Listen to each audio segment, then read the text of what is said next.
So, I curled my hair. It's kind of at that state where like it's falling out, but it's not.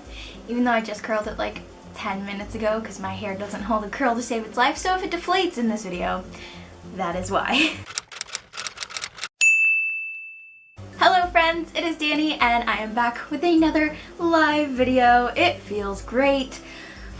I haven't done a live video since the unboxing video that I did almost 2 weeks ago, almost 3 weeks ago now, which is why I am doing this video now, because my time with the traveling book has come to an end.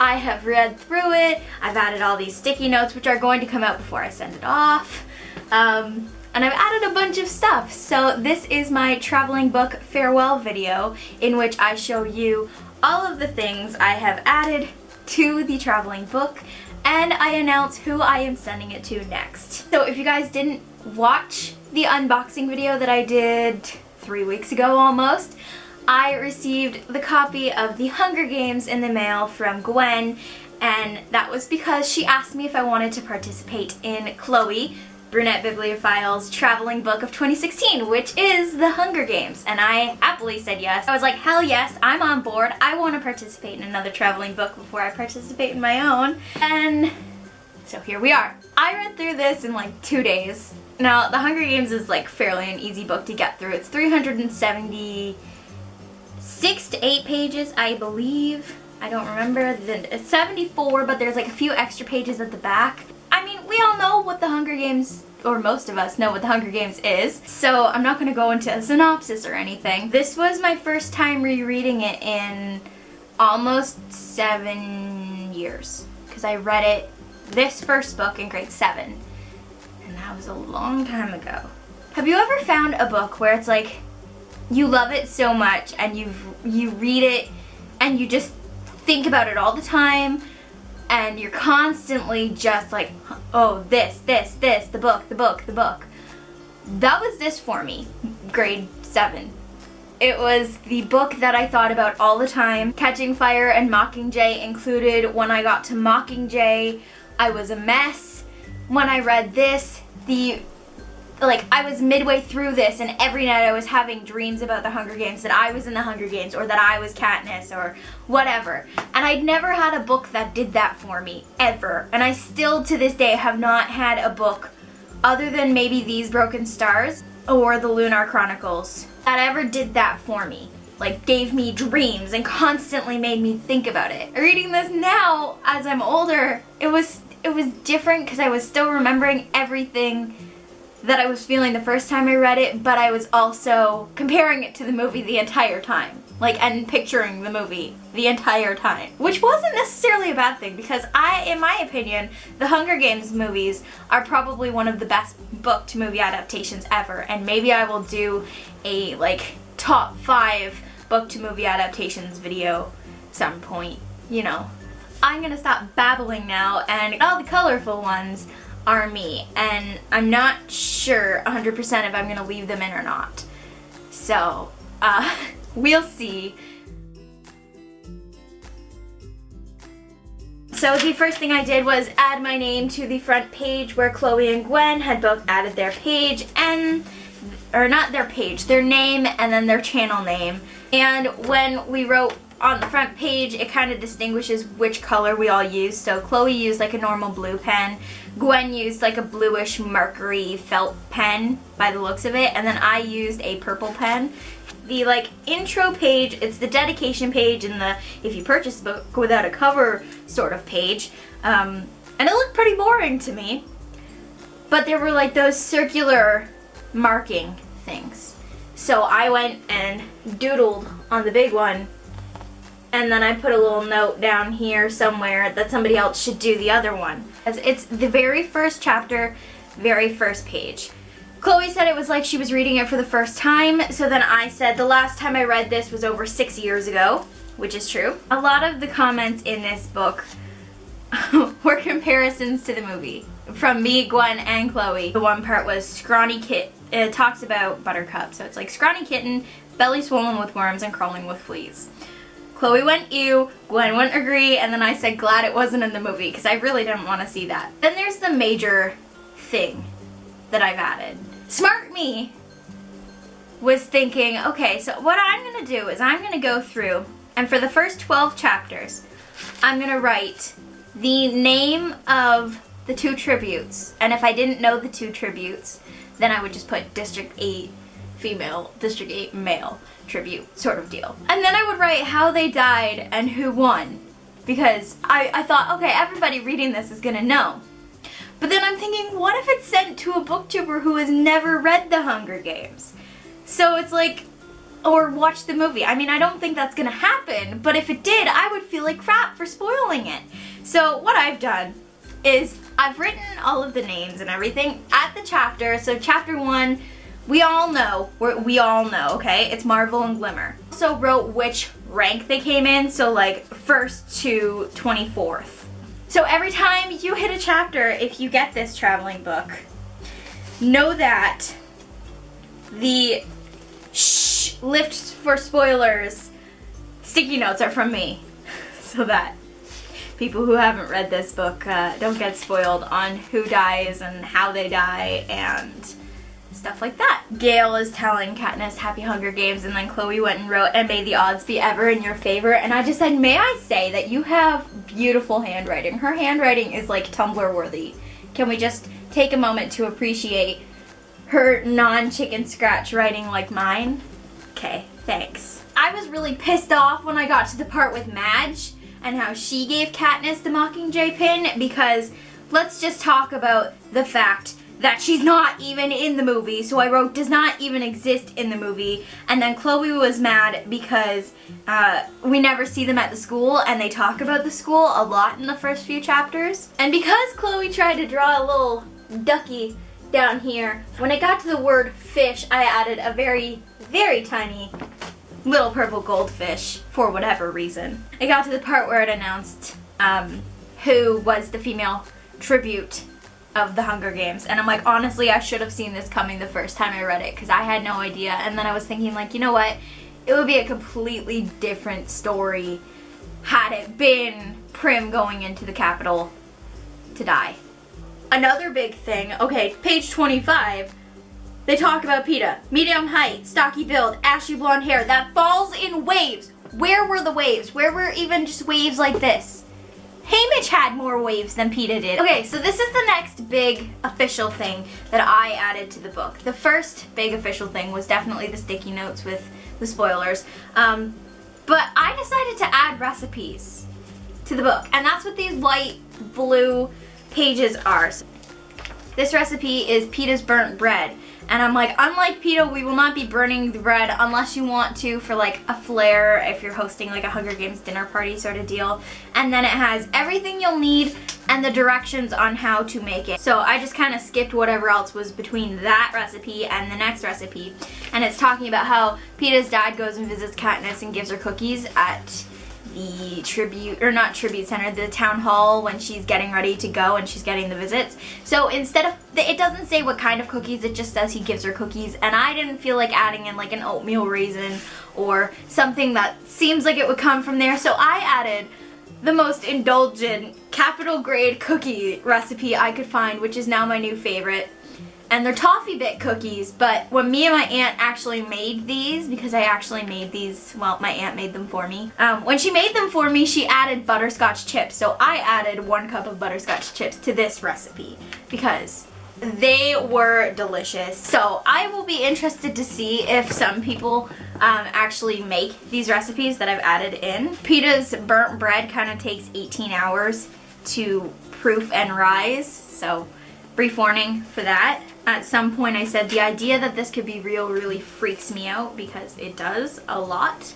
On the next page it talks about how Effie, I think, was talking about a chocolate cake somewhere in there, so I included a recipe of a chocolate mug cake for lazy people who are currently reading the book and don't feel like making a full-on cake. Let's be honest, mug cakes are probably the best invention ever. On page 45 they're talking about how District 11's girl was very much like Prim in size and demeanor, so I underlined her name and then wrote underlined her description and then wrote Rue with a really sad face. And then I flipped over to the next page and it's still talking about her, and then Chloe had written Rue, and I'm like, I didn't even see Chloe write that before I had written Rue, and it was just kind of weird that we did the same thing. I was kind of sad because we got to the part where Katniss stabs the table, and it doesn't say that is mahogany, so I had to add it in there. That is mahogany, Katniss! Oh, I didn't mention, but on the back of every recipe, at the end, it would be like, enjoy, and then I wrote, may the odds be ever in your flavor. But friends, I'm putting the recipes here, and I'll put them in the envelope that's out in my living room that Chloe sent, so that if we wanted to send anything, we could. I've also included a bookmark in that because I had an extra one that I was willing to give. These two other recipes, one is Peta's Capital Grade Hot Chocolate, and then the other one is Peta's Dippable Rolls, which are, it's a roll recipe, a sweet dough that you can like make and then break apart and dip in hot chocolate or like dip in a drink or something. And maybe if you guys want these recipes, I could take pictures of them. I've written a lot of like little just comments and snide marks, but page 67, Cinna is asking her if she's afraid of fire, and I attempted to draw a fire in purple, and it just looks like a thing of like thing 1, thing 2 hair.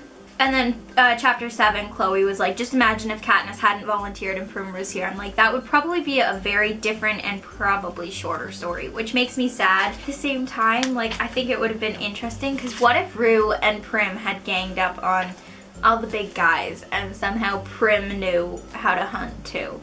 That would be a totally different story, and I would totally read that. Oh, and then I also wrote that I think it would also be interesting if we had a book about a District 1 or 2 character who sucked at killing. When Katniss is in the training center and she's about to shoot the pig, she's like, I'm being upstaged by a dead pig. For some reason, I felt the obligation to draw a dead pig and then write, sorry I stole your thunder, Catnip. And then I randomly found a blank page between chapter 10 and part 2.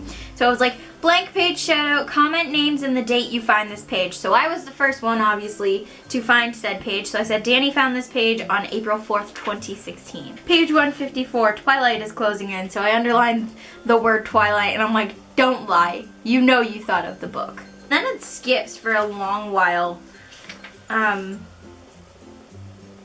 I just never, I made some comments in there, but it was like for a long, solid 50, 60 pages, I didn't really write anything, and then it got to the part where Rue and Katniss were planning on messing with the careers, and I'm like, here we go again. This is where Katniss is trying to shoot the apples to blow up the career stuff. This is me and my beautiful artistic skills trying to draw Katniss shooting the arrow. I had to label everything just to make sure everybody knew what it was, but my best friend said that when I showed it to her, she's like, I understood what you were talking about. I've seen the movies and I've read the book once. I knew what that was. I'm like, okay, good. I'm not a terrible drawer then. Like I said, guys, I can barely draw stick figures. That was my most beautiful stick figure I could ever do. Then it gets to that dreaded part, the part where we all cry, the part with Rue. And Gwen has just chunked everything. She's like, this is just such a sad scene. One thing I think we all remember forever, which is not a lie. And then she added a little like broken heart at the bottom. And I'm like, just this, because this sticker represents everything. I was like, I've always wanted to hear a full song of Katniss singing, I'm assuming, the Valley song. The deep in the meadow, under the willow, a bed of grass, a soft green pillow. Spoilers, but part 3 is entitled The Victor, so I added an extra little line beside Victor, and I said, you're missing a letter. Where was this in the movie? Page 255. His wound. I mean, you guys, I've never shown you guys my surgery scars, but they're like yay big. For reference, it's like yay big. In here, Peta's wounds are supposed to be from the top of his, his knee, all the way up to his area, almost. It's apparently supposed to go that far, and it was like oozing and she had to cut blood and pus and bleh out and all that crap. But where was that? We never saw that. I think that was the most irritating thing for me, was that we didn't get that. Because we were all expecting it. And then he had this little tiny pitiful wound. And they're like, oh yeah, he's dying. He's dying from that little wound, but it didn't even look infected. I mean, it just looked like a little red mark. And I'm like, I have seen wounds worse than this, and it needed to be worse, and it wasn't. And I was so mad at that. It's a really quick comment, but it's Kato kneeling beside Clove, begging her to stay with him. I'm like, I've always wondered if they were actually together, because it never said that they were together. You can kind of guess, like at first you think that it's Kato and Glimmer if you watch the movie. I always thought, like, were Kato and Clove a thing? Were they like together? Were they like Katniss and Peeta, and they just never said it? I think I made a comment at one point about how the mutts in the movie didn't look like the mutts in the book, because the mutts in the book looked like the past tributes that had died. I know it sounds like sadistic, but I wanted the mutts to look like them because that's what happened, and it freaked me out in the book. So I was ready to be freaked out by the movie. And then we got those like pit bull looking things. Here is the biggest thing. This is the last thing that I wrote other than the thing in the back. It's talking about Peeta. And apparently Peeta has a metal and plastic device that has replaced his flesh on his leg. Why do we never see that? We never saw it in the movie. I didn't even remember it, so I mean I wasn't really missing it from the movie because I didn't remember it, but does that mean he had like a mechanic leg? Like, how does that work? How did that work? Was it just like a plate that covered the top part of his thigh? Was it an actual like complete amputated leg? I was curious and it didn't really tell you. It just said new leg, she says, and then he's pulling up the bottom of his pants, taking in the metal and plastic device that has replaced his flesh. So I kind of assumed that he had like an amputated leg. Was that not what happened? Okay friends, I have 3 minutes left on my memory card. So what I'm going to do is the last thing that I put in here at the back, Gwen had written a big long spiel.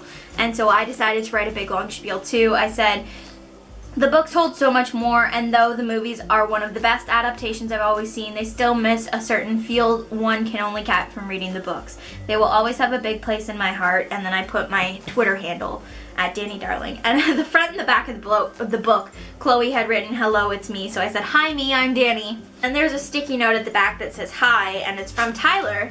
So I said, hi from Danny's fiance, Tyler, because he added that in, and you know, it's a little hidden gemstone. That was my experience with the traveling book. I think I did a lot more this time around than I did with Miranda's interactive wise, because I added in the recipes and everything, and though I didn't add in a little tassel thingy on the front, I did add in a bookmark as well in the envelope. I had so much fun reliving my past with reading The Hunger Games, and I am actually very excited to announce that the next person that I'm going to be sending it to is a very, very good friend of mine. Her name is Larissa, and she is over at A Book World here on YouTube. She favorites all of my tweets, and I talk to her all the time, and I share my writing with her, and she's just a sweetheart, and I love her. So this traveling book is going to be traveling from here in Canada to New Mexico in the United States. I will be sending this out probably tomorrow or Saturday, which is the 20-somethingth. 22nd or the 23rd. I'm realizing I only have 1 minute left of footage area space. So, the next video you will be seeing will obviously be another pre-film video. I think at the end of this month I'm going to do a wrap-up for the March and April, because I have read 7 books in April so far, and I'm on my 8th book, which is over on my Kindle, which is crazy because I didn't read barely anything in March, which is super exciting for me to be back into a reading kick, and it's a very new adulty kick. I just wanted to give a big thank you to Gwen for letting me be the next person to receive the book, and I wanted to give a big thank you to Chloe for sending this around because it's a really great idea. I'm really excited to start my own, and it's a great way to get all of us booktubers interacting with each other. So thank you! I'm also going to be doing a video next month about my traveling book. I am going to be sending my traveling book to Whitney at Witty Novels, but I can't send it to her until May, because she is going to be home from college then, so that's when I'm going to send it to her, and it will be announced in my announcement video. Oh my god, I have like 20 seconds left. Okay, with that, I will see you guys in my next video. I love you, bye! Oh my god, I just ran out of space. Okay, goodbye. Thank you for watching my video. Hope that you really enjoyed the show. Hit the subscribe button down